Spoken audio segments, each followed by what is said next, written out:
റിജിൽ മാക്കുറ്റി, ഇന്നിപ്പോൾ PV അൻവർ നടത്തിയിരിക്കുന്ന വലിയ വെളിപ്പെടുത്തലുകൾ, വലിയ ആരോപണങ്ങൾ, അതിനെ കോൺഗ്രസ് എങ്ങനെയാണ് കാണുന്നത്? അതിന്മേൽ ഏത് വിധത്തിലുള്ള അന്വേഷണമാണ് കോൺഗ്രസ് ആവശ്യപ്പെടുന്നത്? സ്മൃതി, കേരളത്തിൻ്റെ സമീപകാല ചരിത്രത്തിൽ ഒരു ഭരണകക്ഷി MLA, ആ MLA വളരെ ഞെട്ടിപ്പിക്കുന്ന വെളിപ്പെടുത്തലാണ് അദ്ദേഹം നടത്തിയിട്ടുള്ളത്. അദ്ദേഹത്തിൻ്റെ ട്രാക്ക് റെക്കോർഡ് പരിശോധിക്കുന്നതിനപ്പുറത്തേക്ക് CPM-ൻ്റെയും അതോടൊപ്പം പിണറായി വിജയൻ്റെ ഏറ്റവും വിശ്വസ്തനായി നിന്ന ഒരു MLA ആണ് ഈ PV അൻവർ എന്ന് പറയുന്ന MLA. അദ്ദേഹം ആർക്കെതിരെയാണ് ആരോപണം ഉന്നയിച്ചിട്ടുള്ളത്? കേരളത്തിലെ ആഭ്യന്തര വകുപ്പിനും ആ ആഭ്യന്തര വകുപ്പ് നേതൃത്വം കൊടുക്കുന്ന മുഖ്യമന്ത്രിക്കും അതിനെ പോലീസ് നിയന്ത്രിക്കുന്ന പൊളിറ്റിക്കൽ സെക്രട്ടറിക്കും അവിടെയുള്ള ADGP-ക്കും എതിരെയാണ്. എന്താണ് പറയുന്നത്? ഈ രാജ്യത്തെ കൊള്ളക്കാരെയും കള്ളന്മാരെയും അതോടെ കൊലപാതകളെയും മയക്കുമരുന്ന് മാഫിയയും സ്വർണ്ണക്കള്ളക്കടത്തുകാരെയും എല്ലാം സംരക്ഷിക്കുന്നത് ഇത്തരത്തിലുള്ള ആളുകളാണ് എന്ന് ഒരു പ്രതിപക്ഷത്തിൻ്റെ അല്ലാത്ത ഭരണപക്ഷത്തിൻ്റെ MLA, അതും CPM-ൻ്റെയും മുഖ്യമന്ത്രി വിശ്വസ്തനായ ഒരാൾ പറയുമ്പോൾ എവിടേക്കാണ് ഈ കേരളം പോകുന്നത്? ഈ കേരളം ആരാ ഭരിക്കുന്നത്? കഴിഞ്ഞ പിണറായി സർക്കാരിനകത്ത് വന്നിട്ടുള്ള ആരോപണം നമുക്കറിയാം. സ്വർണ്ണക്കള്ളക്കടത്തുമായി ബന്ധപ്പെട്ട ആരോപണം, അതിനകത്ത് ബന്ധപ്പെട്ട പ്രിൻസിപ്പൽ സെക്രട്ടറി ഉൾപ്പെടെയുള്ള ആളുകൾ അതിനകത്ത് പങ്കാളിത്തം വഹിച്ചതുമായി ബന്ധപ്പെട്ട വാർത്തകൾ പുറത്തു വന്നു. അന്വേഷണം ശരിയായ ദിശയിൽ എത്താത്തത് കൊണ്ട് മുഖ്യമന്ത്രി അദ്ദേഹം ഇന്ന് നല്ല വെള്ളയായി ചമഞ്ഞ് നടക്കുകയാണ്. അത്തരത്തിൽ എല്ലാ തരത്തിലുള്ള ഉപജാപക സംഘത്തിന് നേതൃത്വം കൊടുക്കുന്നത് മുഖ്യമന്ത്രിയുടെ ഓഫീസാണ്. വേലി തന്നെ വിളവ് തിന്നല്ലേ ഇവിടെ ഈ നാട്ടിലെ ജനങ്ങളെ നിയമസംരക്ഷണവും അവരുടെ മറ്റ് കാര്യങ്ങളും സംരക്ഷിക്കേണ്ട ഒരു ആഭ്യന്തര വകുപ്പ്, അത് ചുമതലയുള്ള ക്രമസമാധാനത്തിന് ചുമതലയുള്ള ഒരു പോലീസ് ഉദ്യോഗസ്ഥൻ, ആ പോലീസ് ഉദ്യോഗസ്ഥൻ കൊലപാതക കേസ് നടത്തിയെന്നൊക്കെ ഒരു MLA, ഭരണകക്ഷി MLA പറയുമ്പോൾ എന്താണ് ഈ നാട്ടിൽ നടക്കുന്നത്? എന്തിനാണ് പിണറായി വിജയൻ എന്ന് പറഞ്ഞൊരു മുഖ്യമന്ത്രിക്ക് ആ പദവിയിൽ ഇരിക്കാൻ എന്തെങ്കിലും ഒരു മിനിറ്റ് അവകാശമുണ്ടോ? രാജിവെച്ച് പുറത്തു പോകണം, അയാൾക്കെതിരായി കൃത്യമായ നടപടിയെടുക്കണം. കാരണം അയാളുടെ ഓഫീസിലാണ് ഈ കാര്യം നടക്കുന്നത്.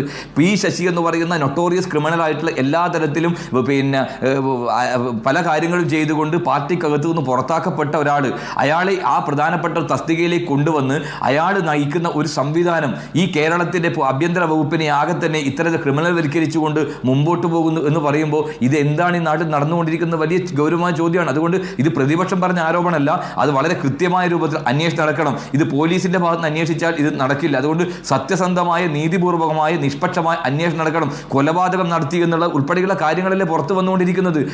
ആരാണ് കൊലപാതകം നടത്തി സ്വർണ്ണക്കള്ളക്കടത്ത് നടത്തുന്നു?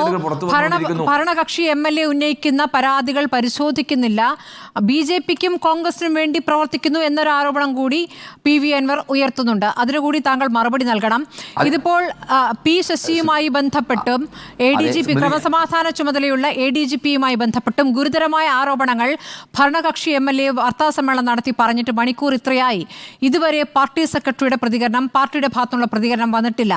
ഇതുവരെ മുഖ്യമന്ത്രിയുടെ ഭാഗത്തു നിന്നുള്ള പ്രതികരണം വന്നിട്ടില്ല. ADGP-ക്ക് എതിരായ ആരോപണത്തിൽ DGP-യോട് റിപ്പോർട്ട് തേടിയിരിക്കുന്നു എന്നൊരു വിവരം മാത്രമാണ് ഇതിനകം പുറത്തു വന്നിട്ടുള്ളത്. അപ്പോൾ ഈ നിശബ്ദത, അതിനെ അർത്ഥം എങ്ങനെയാണ് കോൺഗ്രസ് കാണുന്നത്? സ്മൃതി, അതാണ് ഈ നിശബ്ദത എന്ന് പറയുമ്പോൾ, ഈ നിശബ്ദത കൊണ്ട് ഇത് അങ്ങ് ഒഴുകിപ്പോകും, ഇല്ലാതായി പോകുന്നെന്ന് CPM-ഉം പിണറായി വിജയനും ഗോവിന്ദ മാഷ് കരുതുന്നുണ്ടോ? ഇത് വളരെ ഗൗരവതരമായ ആരോപണമല്ലേ? ഈ ആരോപണത്തിന്റെ പ്രതിസ്ഥാനം നിൽക്കുന്നത് മുഖ്യമന്ത്രിയാണ്. മാത്രമല്ല, കഴിഞ്ഞ പാർലമെന്റ് തെരഞ്ഞെടുപ്പിൽ ഞങ്ങൾ വളരെ കൃത്യമായി പറഞ്ഞ കാര്യങ്ങളല്ലേ PV അൻവർ പറയുന്നത്? തൃശ്ശൂർ പൂരം, ആ തൃശ്ശൂർ പൂരം കലക്കാൻ നേതൃത്വം കൊടുത്തത് ഈ ADGP ആണെന്ന് പറയുമ്പോൾ BJP-യെ സഹായിക്കുന്നതിന് വേണ്ടി അത് ADGP അങ്ങനെ ഒരു കാര്യം ചെയ്യണമെങ്കിൽ ഇവർ തമ്മിലുള്ള ഡീലുണ്ടല്ലോ. ഇന്ന് ബഹുമാനിയായ പ്രതിപക്ഷ നേതാവ് ഉൾപ്പെടെ ഉന്നയിച്ചതുപോലെ തന്നെ ഈ പ്രകാശ് ജാവേദ്കറും EP ജയരാജനും ഒക്കെയായി ബന്ധപ്പെട്ട് നടന്ന ചർച്ചകളും അതിനകത്ത് 5-6 തവണ ഞാൻ കണ്ടു എന്ന് മുഖ്യമന്ത്രി പറഞ്ഞ കാര്യങ്ങളൊക്കെ കൂട്ടി വായിക്കുമ്പോൾ തൃശ്ശൂരിൽ ഇത്തരത്തിൽ ഒരു തൃശ്ശൂർ പൂരം പോലെ കേരളമാകെ അംഗീകരിക്കുന്ന ഒരു പ്രധാനപ്പെട്ട ഒരു അനുഷ്ഠാനത്തെ, ഒരു ആചാരത്തെ അതിനകത്ത് ഈ മന്ത്രിമാരും അതോടൊപ്പം പോലീസ് ഉദ്യോഗസ്ഥന്മാരും എല്ലാം നോക്കി നിൽക്കുമ്പോൾ അത് കലക്കണമെങ്കിൽ സ്വാഭാവികം ആർക്ക് വേണ്ടിയാണ്?